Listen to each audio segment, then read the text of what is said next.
UCC में बहुत सारे सिस्टम गलत है। एक बताइए। एक क्या, बहुत सारे सिस्टम, 5 के 7 लगे हैं, 7 में 5 गलत है। एक बताइए। 7 में 5 गलत है। बताइए। अरे मैं बताना क्या चाहूँ यार, बताने को चाहूँगा तो बहुत चीजें बता दूंगा। सर मदरसा से पढ़े हो क्या? नहीं, मुझे ऐसा लग रहा है मदरसे से पढ़े हो। जब सीए एनआरसी की बात हो रही थी तो उसमें ना जैन रास्ते पे उतरा, ना बुद्ध रास्ते पे उतरा, ना सिख रास्ते पे उतरा। तब ये बोल रहे थे कि हमें इक्वालिटी नहीं मिल रही, हमें इक्वालिटी नहीं मिल रही। तब तो बिरयानी खाने शाहीन बाग में बैठ गए। और उसके बाद अब यूसीसी की बात हो रही है, इक्वालिटी की बात हो रही है, तो इनको अपना अलग संविधान चाहिए। तो ये दोगलापन अब नहीं चलने वाला है, ये दोगलापन अब नहीं चलने वाला है। इसका विरोध हर आदमी नहीं कर रहा है, पर दारुल उलूम देवबंद कर रहा है, जो इस देश की सबसे पुरानी मुस्लिम आबादी और जहाँ से शिक्षित लोग आए और जिन्होंने इस देश की आज़ादी में अपना खून बलिदान दिया, वो एक तबका है और वो करेगा ही, क्योंकि सच्चाई के लिए दारुल उलूम देवबंद हमेशा लड़ते आया है और वो लड़ेगा। हमारे एक कानून का मतलब क्या हुआ? एक कानून का मतलब, देखिए 3 तरीके के कानून होते हैं इस देश में, commercial law, civil law, criminal law. इसमें बात हो रही है सिविल लॉ की। सिविल लॉ एक समान होगा, इसमें सिर्फ मुस्लिमों और क्रिश्चियनों को आजादी दी गई है। वही कहा जा रहा है कि एक जैसा, एक परिवार में जब व्यक्ति रह रहा है तो एक जैसे नियम होने चाहिए सभी के लिए। नहीं होना चाहिए। क्यों नहीं होना? क्यों होना चाहिए? एक बात बताइए, आपका तबका अलग है, एक बात बताइए, आपका घर दूसरा है और पड़ोसी का घर गरीब है, क्या आप उस गरीब घर में जाएंगे? गरीब घर में तो आप शादी भी नहीं करने जाएंगे, पानी भी नहीं पीने जाएंगे। कैसे हो सकता है? सर मदरसा से पढ़े हो क्या? नहीं, मुझे ऐसा लग रहा है मदरसे से पढ़े हो। जब सीए एनआरसी की बात हो रही थी तो उसमें ना जैन रास्ते पे उतरा, ना बुद्ध रास्ते पे उतरा, ना सिख रास्ते पे उतरा। तब ये बोल रहे थे कि हमें इक्वालिटी नहीं मिल रही, हमें इक्वालिटी नहीं मिल रही। तब तो बिरयानी खाने शाहीन बाग में बैठ गए। और उसके बाद अब यूसीसी की बात हो रही है, इक्वालिटी की बात हो रही है, तो इनको अपना अलग संविधान चाहिए। तो ये दोगलापन अब नहीं चलने वाला है, ये दोगलापन अब नहीं चलने वाला है, नहीं रहेगा। अब इक्वल संविधान था, इक्वल रहेगा। अभी तक तो सेक्युलरिज्म का गाना गा रहे थे कि हमारा देश सेक्युलर है, इसमें सब जाति धर्म के लोग रहते हैं, सबको एक समान अधिकार है। तो अब सरकार उसके लिए एक पहल कर रही है, सबके लिए एक समान नागरिकता कानून ला रही है, सबके लिए एक समान सिविल लॉ ला रही है, तो उसमें इनको दिक्कत हो रही है। तो यही सब नहीं चलने वाला। अगर बीजेपी यूसीसी जैसे फार्म लॉ में पिछली बार हट गई थी ना, अगर ना हटे, मंदिरों को आजाद कर दे, जिस तरीके से इनका मदरसा आजाद है, जिस तरीके से चर्च आजाद है, उसी तरीके से अगर मस्जिद को भी आजाद कर दे, मंदिर को भी आजाद कर देना, तो किसी के बाप की औकात नहीं है भाजपा को हरा दे 2024 में। 300+ सीट गारंटीड है, गारंटीड है 300+ सीट। शफीकुर रहमान बात कर रहे हैं, हम तो किसी की मानेंगे नहीं, सरकार को नाम अपने उलमा के मानेंगे। क्यों? अब इनका वो कहाँ चला गया संविधान की बात? अभी ये बड़ा संविधान का गाना करते हैं, अब शफीकुर रहमान का संविधान का बात कहाँ चला गया? अब आ गए ना अपने शरिया पे। उसी तरीके से ये होता है, जो चीज इनको पसंद आती है उसमें संविधान चाहिए, जो चीज इनके खिलाफ चाहिए होती है उसमें शरिया चाहिए। आप मुझे एक बात बताओ, इसके पहले अफगानिस्तान में सबसे ज्यादा हिंदू थे, सबसे ज्यादा सिख थे। जैसे इनकी आबादी बढ़ी, वहां पे सेक्युलरिज्म कहाँ चले गया? पाकिस्तान में सेक्युलरिज्म कहाँ चले गया? अभी थोड़े दिन पहले बिल ला रहे थे कि हम दिवाली मनाने नहीं देंगे, पाकिस्तान में होली मनाने देंगे। तो जहां इनकी मेजोरिटी होती है वहां सेक्युलरिज्म क्यों चला जाता है? भारत में सिर्फ और सिर्फ सेक्युलरिज्म की बात क्यों करते हैं ये लोग? क्रिमिनल में आप लोग शरिया क्यों नहीं मानते? सिर्फ सिविल में शरिया चाहिए, क्रिमिनल में शरिया क्यों नहीं चाहिए? क्रिमिनल में आपको शरिया देखो, क्यों नहीं चाहिए? हमारा जो एक देश का कानून है वो अलग है, जो देश का कानून है वो अलग है, और जो हमारा कानून है हमें शरिया ने दिया, शरीयत ने दिया है, उसको हम मानते हैं और मानते रहेंगे। क्रिमिनल लॉज भी आते हैं, उसको क्यों नहीं मानते? शरिया उसको क्यों नहीं कहते? मानते हैं। उसको हम एक कौन सा शरीयत में ऐसा क्रिमिनल लॉ हो गया जिसको हम नहीं मानते? बताइए, कहाँ देखा आपने? लिखा हुआ यार पढ़ा है सरिया, पढ़ा है, मैंने पढ़ा? कहाँ पढ़ा? अरे एक मिनट रुक जाइए, के अंदर पढ़ा क्या आपने? संविधान में नहीं, इनके शरीयत में तो ये भी लिखा है कि टीवी पे नहीं आ सकते, लेकिन यहाँ पे माइक में आके अपनी बड़ी बड़ी बातें कर रहे हैं ना। इनके संविधान में तो ये भी लिखा है कि लिपस्टिक बैन है, वो मेकअप करना बैन है, लेकिन सबसे ज्यादा देखोगे यही लोग मेकअप करके घूमते हैं। इनके शरीयत में तो नाचना गाना भी बैन है, फिर क्यों ईद में गाना बजा के नाचते हैं? इनके शरीयत में भी तो ये भी शिर्क है, जो ये बनाते हैं मजार, तो क्यों जगह जगह पे जाके लैंड वो कर रहे हैं, ग्रैब कर रहे हैं, धीरे धीरे जाके अतिक्रमण कर रहे हैं। बिल्कुल हराम है, मजार बिल्कुल हराम है। इलेक्ट्रॉनिक आवाज भी हराम और है। जो लोग गाना बजाते हैं वो भी हराम है, इसको भी मैं मानूंगा और मानता रहूंगा। जो भी लोग कोई भी धर्म के हो, अगर वो गलत कर रहे हैं तो वो गलत है। क्रिमिनल लॉ में आप सिविल जो क्रिमिनल लॉ होता है उसके अंदर आपको शरिया नहीं एक्सेप्ट है, ठीक है, मगर जब सिविल का मामला आता है आप कहते हैं नहीं हमको शरिया चाहिए। नहीं शरीयत ये दो तरीके का आप लोग फेस क्यों बनाते हैं? दो तरीका ने फेस एक ही है सर आप, हाँ, भाई, फेस एक ही है। हाँ, जो शरीयत का कानून है, जी, देखिए मेन अगर आप देखेंगे यूनिफॉर्म सिविल कोड, यूनिफॉर्म का मतलब क्या है? सबके लिए अगर आप किसी स्कूल में जाएंगे उनका एक ड्रेस है, मस्जिद में जाते होंगे एक ड्रेस में जाते होंगे, आरएसएस का ड्रेस है सबका, हम कंपनी में जॉब करते हैं एक ड्रेस होगा। लेकिन जहाँ जहाँ यूनिफॉर्म की बात आएगी वहाँ ये नहीं मानेंगे, वहाँ इनको छोटे भाई का कुर्ता बड़े भाई का पैजामा चाहिए, वहाँ ये नहीं मानेंगे। अभी नकाब पे जो बात चल रही थी वहाँ भी यही ड्रामा इनका था। तो जहाँ जहाँ फायदा होगा वहाँ यहाँ संविधान को मानेंगे, जहाँ इन्हें लगेगा कि दिक्कत हो जाएगी, अगर क्रिमिनल लॉ में अगर ये माने तो पॉकेट मारने पे हाथ काट दिया जाए, रेप करने पे लटका दिया जाए, वो ये नहीं मानेंगे, वो ये कभी नहीं मानेंगे। तो अपने अपने फायदे के हिसाब से मान रहे हैं, जो कि प्रियम्बल में लिखा हुआ है संविधान के, जाति धर्म क्या कहता है कि आप कुर्ता पजामा ना पहने? हाँ तो नहीं, बुरखा ना पहने नहीं बोलता है क्या? स्विमिंग पूल में पहन के नहाओगे, स्विमिंग पूल में बुरखा पहन के नहाओगे। ड्रेस कोड का मतलब क्या होता है यूनिफॉर्म का? जा रहे हैं यूनिफॉर्म, वहाँ हम जा रहे हैं, नहीं पहन के जाओगे, कॉलेज हम जा रहे हैं, लड़कियां जाएंगी, जाने दोगे आप? यूनिफॉर्म का मतलब क्या है भाई? यूनिफॉर्म जाती मस्जिद में लड़कियां नहीं है, वहाँ पे इन्हें नहीं चाहिए, अपने अपने हिसाब से। आपका यूनिफॉर्म सिविल कोड पे क्या मत है? आप क्या मानते हैं? सर मैं कहता हूँ संविधान ठीक है, संविधान में मना नहीं है ना कि आप यूनिफॉर्म नहीं पहनो या आप ये नहीं। 44 पढ़िए संविधान में, वही यूसीसी की बात हुई है।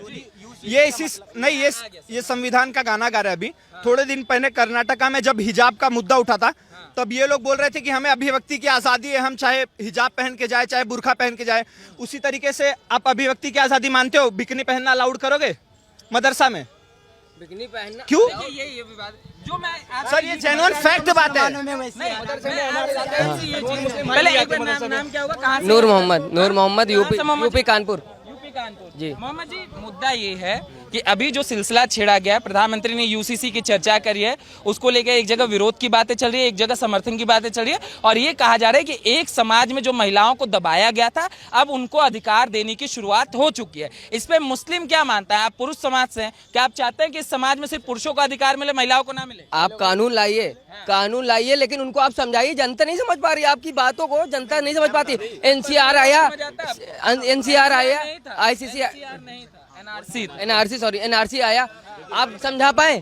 आपको ही नहीं है, नहीं लाया गया था ना, लागू तो हुआ नहीं आया है एनआरसी लाने के लिए, अभी नहीं आया। मैं बताता हूँ, एक मिनट आया, आप समझा पाए? आपके तो खुद ही गवर्नमेंट जो आपके बैठे हुए हैं तो उनको खुद ही ही नहीं रहता, सुप्रीम कोर्ट के प्रतिनिधि सब पहुंचे थे, कोई मैं यही कह रहा हूँ, सुनो बात को सुनो नूर मोहम्मद जी, अगर आप समझने की कोशिश करोगे तब समझ लोगे, ठीक है? मदरसे में नहीं समझा जाएगा जब तक आप पढ़ोगे नहीं कोड कोई भी लॉ को। आप लॉ को पढ़ो, खुद समझो, सारे बच्चे पढ़े लिखे हो रहे हैं, सब आप लोग भी पढ़े लिखे हो रहे हो, आप अपनी जनरेशन को आगे सुधारो। और यूसीसी का सबसे ज्यादा फायदा मुसलमान को ही होगा और गरीब मुसलमानों को होगा।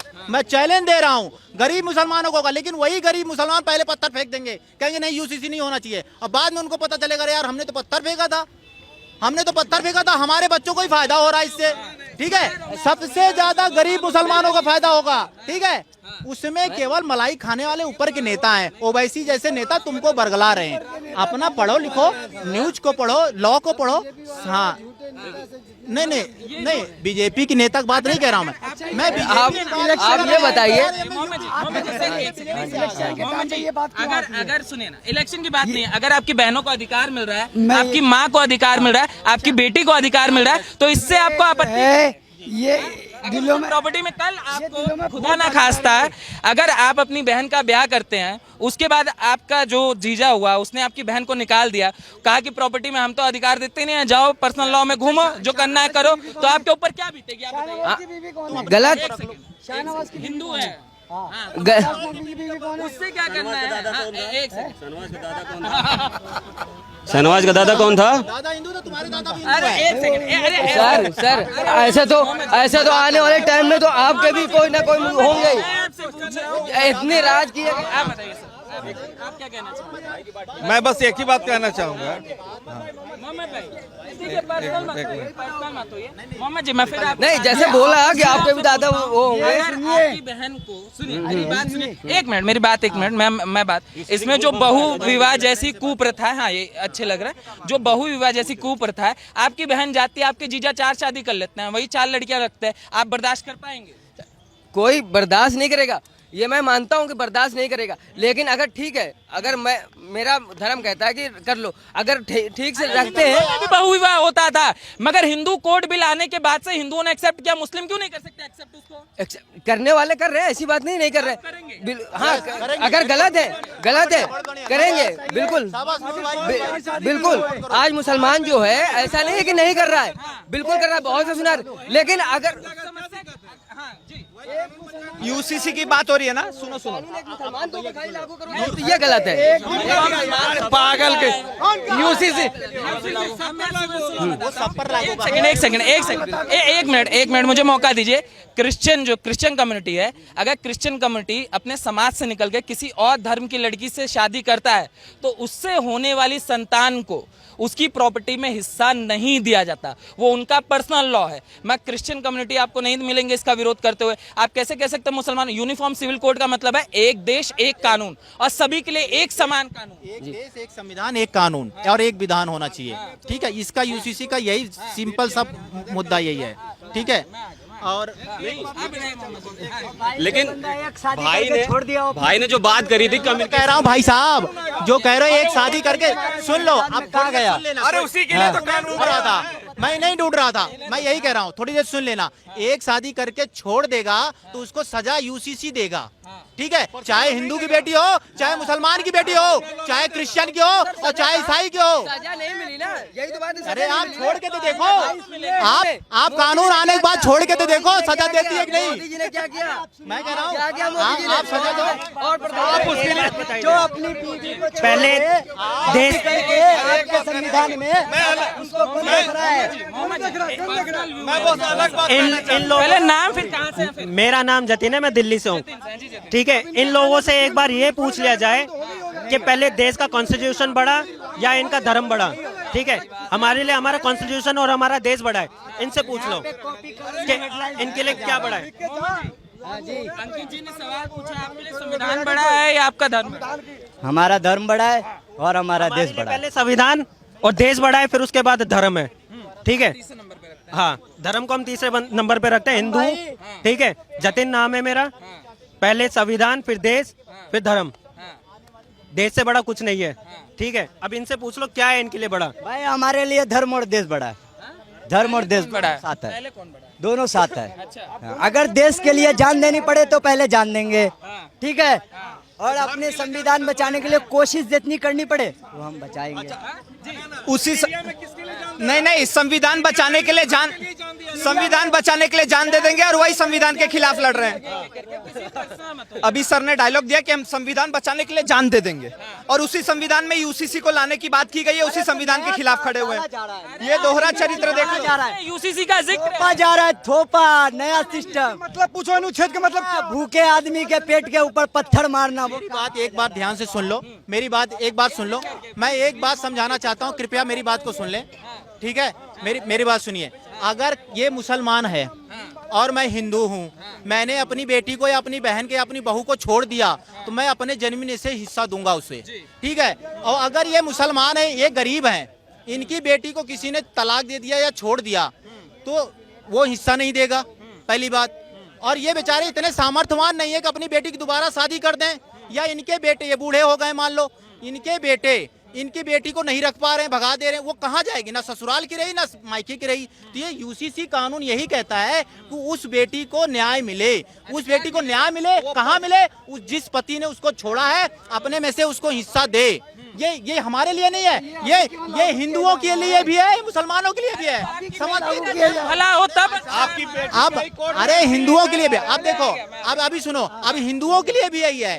अब पहले क्या था, हिंदुओं में नहीं बहु विवाह नहीं, हिंदुओं में क्या था, हिंदुओं में बेटियों, संपत्ति में अधिकार नहीं था हाँ, पहले। बेटियों को संपत्ति में अधिकार नहीं था, लेकिन अब बेटियों को भी संपत्ति में अधिकार हो जाएगा यूसी से। हिंदुओं को भी घाटा या फायदा हो रहा है, ठीक है, लेकिन ये सोच रहे हैं कि भाई हिंदू मुस्लिम बना रखा है इन लोगों ने। घाटा हिंदुओं को हो रहा है, उतना मुसलमानों को पहले नहीं हो रहा है। मोदी जी अपनी बीवी को ये तो सारे फायदे यही ले रहे हैं, सारे, मैंने शुरू से कहता आ रहा हूँ, सबसे ज्यादा फायदा मुसलमानों का है, लेकिन यूसीसी को लोगों ने हिंदू मुस्लिम बना रखा है। हिंदू क्यों? आप क्योंकि महिलाओं वोट को बैंक की राजनीति करनी है।